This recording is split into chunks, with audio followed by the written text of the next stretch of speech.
Indústrias brasileiras partindo para o exterior. O que vai acontecer com o mercado de trabalho? O que vai acontecer com a mão de obra do trabalhador brasileiro? O nosso convidado de hoje é Murilo Rodrigues. Ele é advogado. Daqui a pouquinho, no Ponto de Equilíbrio.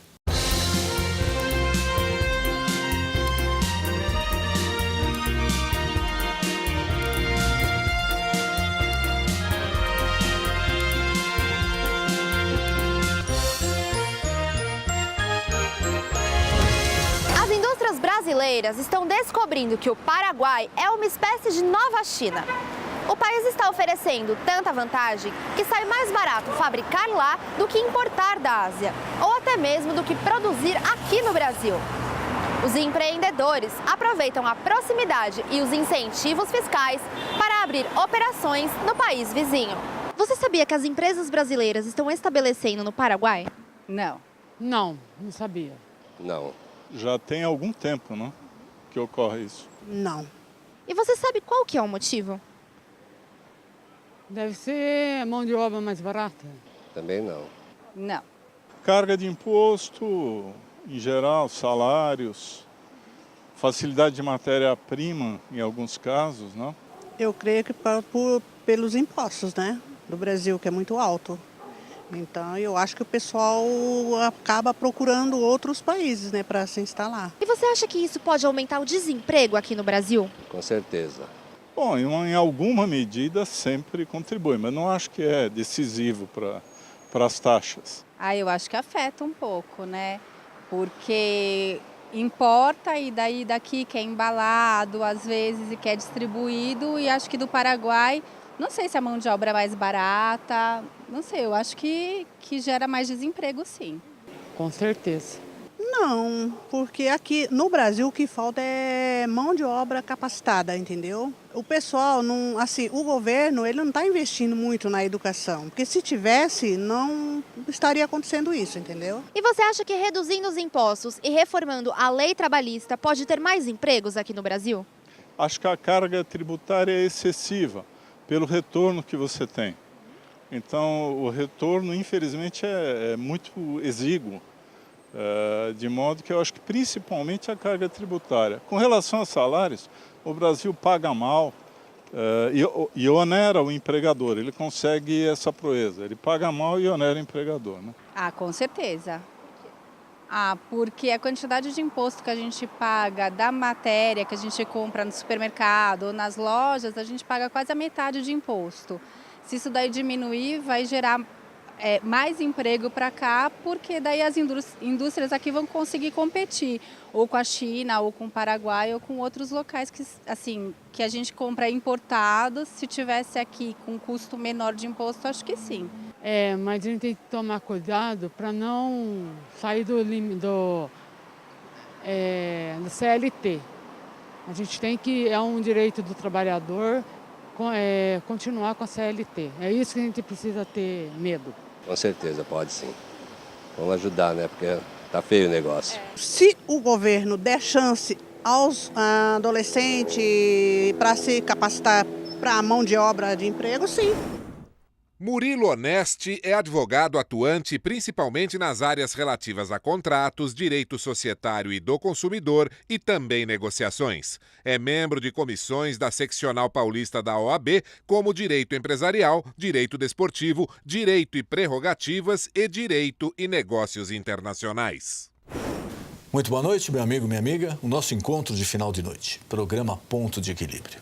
E agora você vê aí o endereço que eu sempre falo, nosso canal do YouTube. Por que eu falo? Porque muita gente liga aqui perguntando, olha, eu queria assistir a tal entrevista, eu perdi o programa da semana passada, como é que eu faço para assistir novamente? Basta você acessar esse endereço no YouTube. Lá você encontra todos os programas já veiculados e ele é atualizado semanalmente. O programa é sempre feito pensando em você. E nessa noite, é com imenso prazer que eu recebo o advogado Murilo Onesti. Doutor, obrigado por ter aceito o convite. Obrigado a você pelo convite. E vamos falar um pouquinho desse tema aí que alguns preocupa, outros agrada, mas que dentro desse momento delicado, né, que a gente vem atravessando aqui na economia brasileira, quando se fala sobre empresas brasileiras no Paraguai, investimentos no Paraguai, para alguns causa um pouco de estranheza, né, porque ainda tem uma ideia antigo, ultrapassado. Poxa, Paraguai, nós estamos aqui tão modernos, vai investir lá no Paraguai. Mas o que tem acontecido? Com a crise, principalmente, muitas empresas brasileiras acabaram migrando, mas migrando no sentido de criando sucursais, filiais no território paraguaio, para tentar reduzir custos e melhorar a qualidade de produção. Mas o reduzir o custo, que a gente imagina normalmente no Brasil, duas coisas vêm à nossa mente. Primeiro, o custo do Brasil, que tanto se fala, ele é muito alto. Primeiro, por uma carga tributária excessiva. Segundo, por uma legislação trabalhista arcaica que acaba criando um ônus excessivo para a empresa e isso daí tudo encarece o produto. São esses dois fatores principais ou não? Sim, além disso a gente tem o custo de mão de obra lá que é bem mais baixo que aqui, que é um reflexo também da legislação trabalhista brasileira, e a energia elétrica mais barata, que também decorre de alguns fatores junto com a questão tributária. Então, isso junto transforma o Paraguai num grande atrativo. E como é feita a parte tributária? Como é feita a prospecção? Como uma empresa pode chegar, de repente, à conclusão e falar, olha, tal produto que eu faço aqui no Brasil, eu vou produzir no Paraguai, que vai ser mais rápido, mais eficiente, mais barato para colocar no mercado?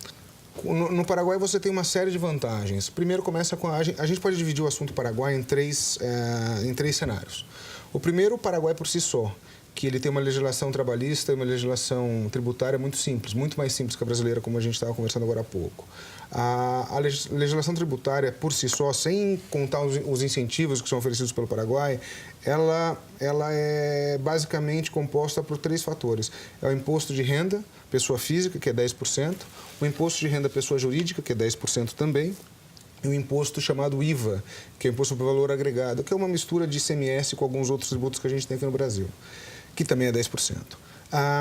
Isso favorece muito em comparação com aqui no Brasil, que a gente tem 27,5% de imposto de renda pessoa física, imposto de renda pessoa jurídica, depende da atividade, depende do regime que você está. ICMS. Nossa, o ICMS nem se fala, que varia de 18 a 25 e pode ultrapassar isso daí, inclusive. E o risco porque a legislação trabalhista no Brasil, isso eu vejo, cheguei a conversar com executivos que vieram aqui para comprar empresas. Então, um trabalho enorme que você tem para o executivo quando vai comprar uma empresa aqui no Brasil é você explicar o passivo trabalhista da empresa. É verdade. Eles não conseguem entender. Porque eles falam, não, mas você já não pagou a rescisão? Não, foi paga a rescisão, mas não impede a pessoa pleitear. Mas pleitear o quê? O que você já pagou? Não, mas é que às vezes tem alguma diferença. Então, até eles entenderem tudo que incide na legislação trabalhista e as decisões da Justiça do Trabalho, teve um caso que a pessoa falou, olha, eu desisto, eu não vou entender isso daqui. Quanto é que é o total? Aí você fala, não sei, pode ser 1, 2, 3, 5 ou 20. Aí que a pessoa não entende mesmo, né? É verdade. Trabalhar com a área trabalhista aqui no Brasil é muito complicado, porque você não tem como prever qualquer situação. Então, lá no Paraguai não, é bem diferente. Lá primeiro começa que não tem todos esses benefícios que a gente tem aqui no Brasil. Lá não tem o FGTS, lá não tem terço de férias, a carga horária lá é de 48 horas semanais e basicamente o que é acordado é cumprido e não tem como discutir. O pessoal brinca que advogado trabalhista e tributário lá no Paraguai acaba não ganhando dinheiro porque não tem muita demanda. Você tem demanda nas áreas cíveis, empresariais, mas a parte trabalhista e tributária não tem, porque é muito simples o sistema. E às vezes as pessoas se confundem um pouco quando a gente fala assim, mas você é defensor, você ataca a legislação trabalhista. Não. Eu ataco que seja bom para o empregado e para o empregador. A minha visão é essa. Não adianta ser bom só para um lado. Exatamente. E aqui no Brasil a gente consegue não agradar nem o empregado e nem o empregador. Porque o empregador paga uma fortuna de impostos em cima do salário, o trabalhador também tem uma incidência alta de tributação no salário dele, recebe... Quer dizer, o empregador paga muito e o trabalhador recebe pouco. Exatamente. E enquanto a gente tiver essa legislação, você pode criar todos os direitos do mundo para o trabalhador. Uma hora ele vai ter todos os direitos aqui no Brasil, só que ele não vai ter emprego. Sim, porque o empresário não vai ter como pagar. Ele não vai ter como pagar.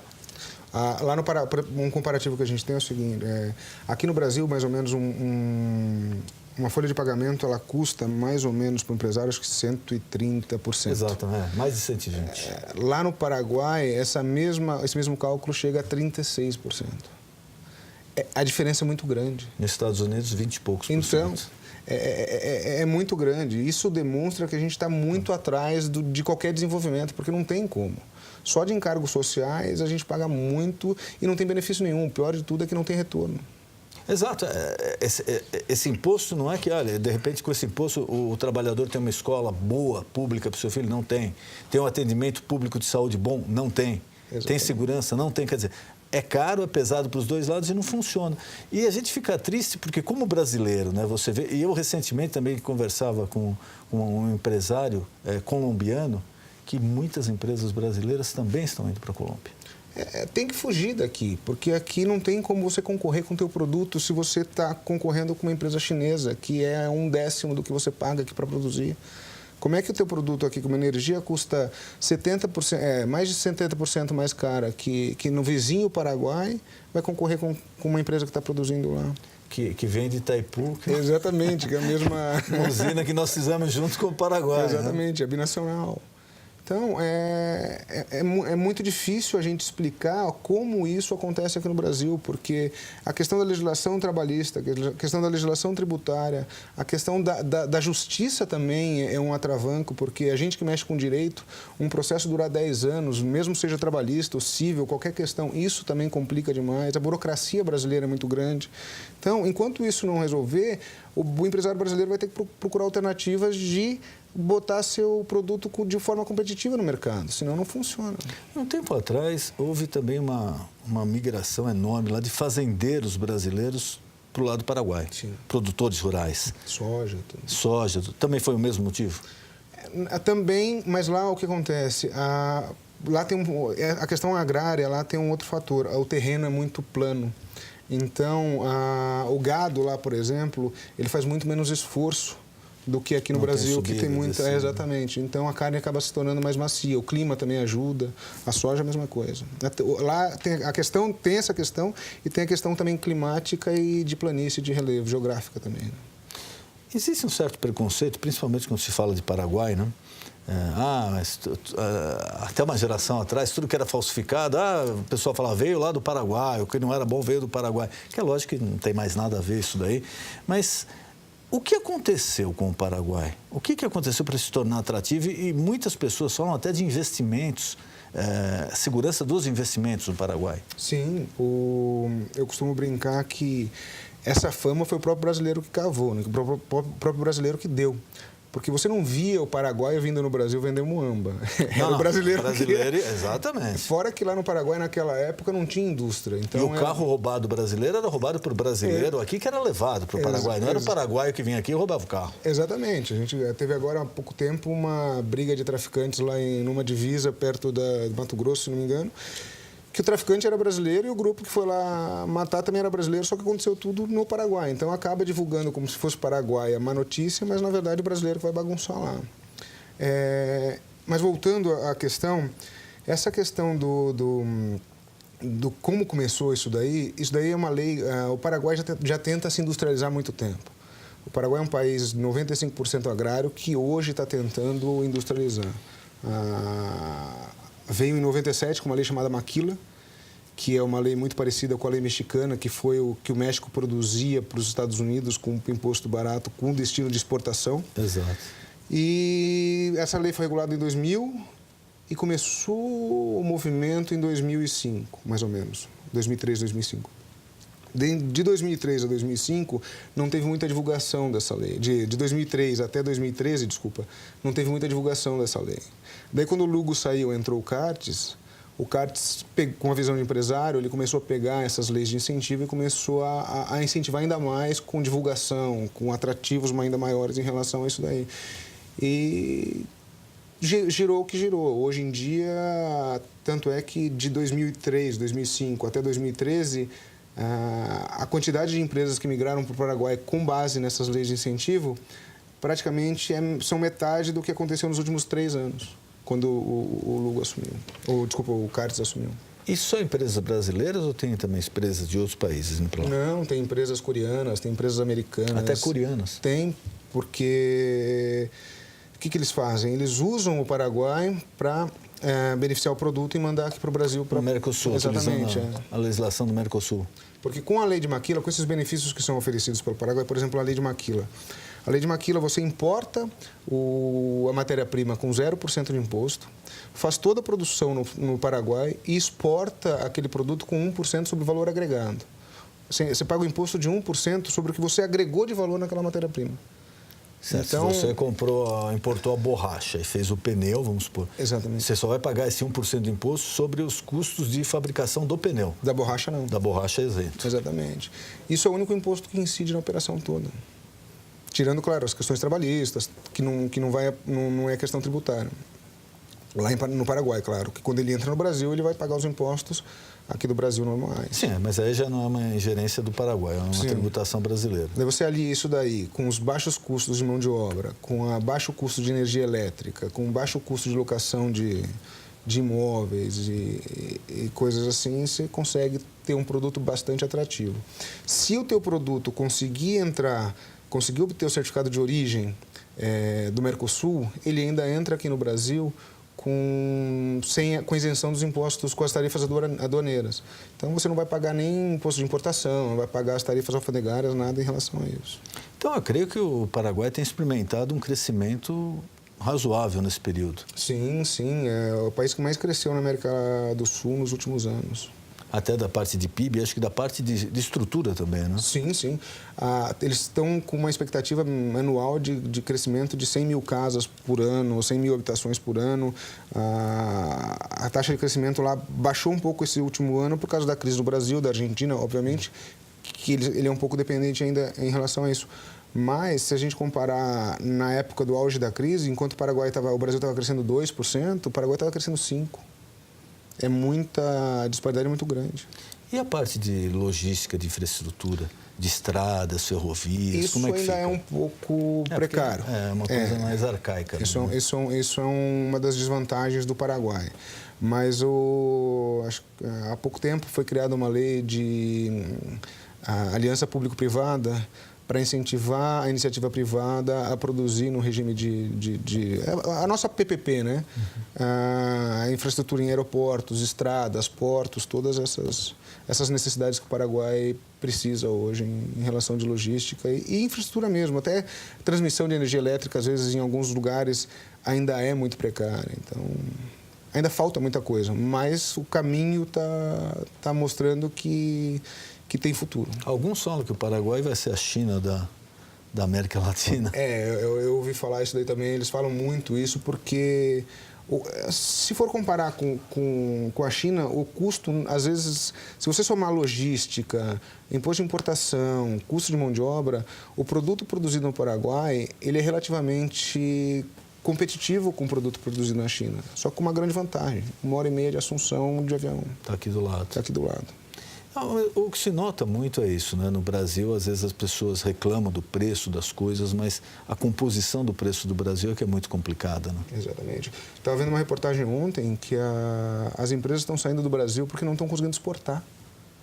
Você faz a produção nacional, você tenta mandar teu produto para fora, só que esbarra em estradas ruins, ferrovias que a bitola do trem é incompatível com... Os portos que o navio grande não consegue entrar no Porto de Santos porque... Exatamente, não tem a calado, profundidade, então tem que mexer. Mas só que a gente nota que essas reclamações existem há muitos tempos, e nada foi feito. Praticamente nada foi feito. Exatamente, daí junta tudo isso com a burocracia, torna praticamente inviável produzir qualquer coisa aqui no Brasil. O Brasil ainda é o maior parceiro do Paraguai ou a Argentina? O Brasil, se não me engano, é o maior exportador e importador do Paraguai. E importa mais o que do Paraguai? Não tenho essa informação. Qual que é o produto que ele mais importa? E a exportação voltada aqui para o Paraguai? Exporta toda a matéria-prima para a produção de industrial. Exatamente. Porque na Argentina o que acontece um fenômeno muito parecido com o brasileiro, principalmente no aspecto do custo da mão de obra, que lá também tem uma legislação trabalhista ultrapassada, que encarece o produto, e também da parte tributária. Então, acho que eles estão passando por lá algo muito parecido que a gente está passando aqui. Sim, mas pelo que a gente tem visto, a intenção hoje, depois da Cristina, é de mudança. Aqui a gente ainda está engatinhando nessa questão, porque a questão política ainda está muito nebulosa aqui, com todas essas mudanças que vem acontecendo, né? Então, você não vê iniciativa hoje tanto de mudança nessas áreas. O presidente está tentando emplacar algumas reformas, mas até agora, pequenas reformas, mas até agora é mais falado do que concreto, né? E a abertura em si da empresa brasileira no Paraguai? Você falou de incentivos. O que atrai o empresário dentro desses incentivos que o Paraguai oferece? Tem incentivos, são vários, eu costumo brincar, que nem eu falei no começo, são 3 vertentes que a gente pode falar sobre o Paraguai. Primeiro, os incentivos por si só da diferença da tributação trabalhista, da legislação trabalhista e da legislação tributária, que são bem mais simples que a gente está acostumado a ver aqui no Brasil. Segundo, tem as leis de incentivo. Por exemplo, tem a lei de Maquila, que é a lei mais conhecida, essa de 1%, que você importa a matéria-prima 0%, produz e exporta com 1% sobre o valor agregado. Tem zonas francas, tem leis de montagem para setor automotivo e tem a lei de montagem também para setor eletroeletrônico. Tem uma série de leis que beneficiam e incentivam a produção lá no Paraguai para que se fomente o emprego. E tem a questão do Mercosul também, que se você conseguir, se o produto tiver certificação de origem, que é uma produção, genericamente falando, que é agregar 40% de valor, ou mudar os 4 primeiros dígitos do teu produto no NCM, você consegue entrar no Brasil, ou na Argentina, ou no Uruguai, ou na Venezuela, com as isenções alfandegárias, né? O que se questiona muito no Brasil também é o papel, muitos empresários industriais reclamam da atuação do Ministério Público, dependendo da atividade, em áreas de exploração. E que em outros países isso não ocorre. A gente sabe que, por exemplo, na China não ocorre. O cara vai lá, constrói uma fábrica do lado de um rio, polui e faz o que ele quer e ninguém se mete. Até um problema lá, uma ditadura, etc., é uma outra coisa. Mas, às vezes, a reclamação do empresário aqui no Brasil é que o Ministério Público coloca muito obstáculo, dependendo da atividade. Acaba tirando bom senso, né? Exatamente. Ultrapassa qualquer limite aceitável ou razoável, né? Exatamente. No Paraguai, como é que é essa atuação? Existe a legislação ambiental e os requisitos de regulatórios para você produzir lá. Você não pode produzir que nem, você disse, chegar do lado do rio, uma fábrica de tintas que despeje todo o dejeto no rio, obviamente. Mas é uma coisa muito mais sensata e menos burocrática que a gente vê acontecer aqui hoje, né? São vários órgãos aqui no Brasil, cada um com um entendimento diferente. Exato. É o municipal que briga com o estadual, que briga com o federal, que a gente acaba ficando perdido, o empresário acaba ficando perdido no que fazer. Lá não, é uma coisa mais simples e mais dinâmica. Tem que cumprir essas leis e é assim que funciona. E qual o conselho que você dá para o empresário brasileiro que já está pensando em ir ao Paraguai? Quais as cautelas que ele tem que tomar? Quais os caminhos garantidos também para não entrar numa aventura e depois se arrepender? Exatamente. Primeiro, medir realmente o tamanho que você quer expandir. Segundo, fazer um estudo, uma lição de casa bem feita sobre custos, porque não adianta simplesmente falar, eu quero ir para o Paraguai e montar um negócio lá que não é... tem riscos no sentido de a operação acabar sendo mais cara por uma série de fatores. A questão o Brasil ainda tem alguns ramos que ele tem, algumas atividades que eles dão incentivos. E esses incentivos, às vezes, podem ser mais benéficos do que você tem no Paraguai. Então, tem que estudar bem, fazer um plano de ação para conseguir verificar a viabilidade de migração ou não lá para o Paraguai.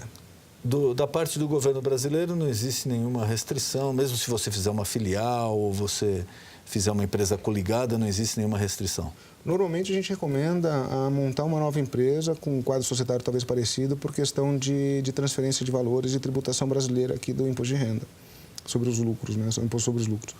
Mas o Brasil não tem nenhuma restrição em relação a isso. Tem alguns... Tem alguns encontros que foram feitos entre os ministros do Paraguai e o ministro brasileiro que indicam que eles estão tentando cada vez mais fortalecer essa parceria e fazer de uma forma com que seja bom para os dois países. Inclusive, eu li recentemente, o Paraguai é um dos países mais liberais, mais modernos na parte de remessa para o exterior. Sim. Que aqui existe, né? Não, olha, mandar dinheiro para fora. Mandar dinheiro para fora não é crime nenhum. Ele tem que estar tributado e você declarar. Exatamente. É isso. Se ele está tributado, é seu, é legal, você ganhou, declarou, pagou imposto, você faz o dinheiro. Você quer mandar para a China, para o Afeganistão, para onde você quiser, você pode mandar. Mas aqui no Brasil tem um estigma, né? Mandar o dinheiro para fora. Parece que no Paraguai a coisa lá é bem mais simples, tanto para receber quanto para enviar, né? Sim, lá é tão simples a questão de divisa, lá, de envio de divisa, recebimento de divisa, que você consegue sacar dólar no caixa eletrônico do Banco do Brasil. No próprio Banco do Brasil, em território paraguaio. Exatamente. Então, a legislação financeira nessa questão é muito mais simples, inclusive em relação ao tributário. Tem alguns incentivos que você consegue enviar o dinheiro para fora sem tributação nenhuma, dependendo de casos específicos. Queria mais uma vez agradecer a tua presença aqui. Eu agradeço o convite. À disposição algum tema que eu não perguntei, algum recado que você queira passar para o nosso telespectador, fique à vontade. Não, só ficar à disposição de quem tiver interesse para conhecer mais sobre o assunto, entender mais como é que é as possibilidades de investimento no Paraguai, ficar à vontade para contactar o escritório. A gente fica aqui em São Paulo, nos Jardins, e tem filial em Santa Catarina. Acho que é isso. Foi um prazer recebê-lo. O prazer foi meu. O nosso encontro de final de noite, programa Ponto de Equilíbrio. Boa noite.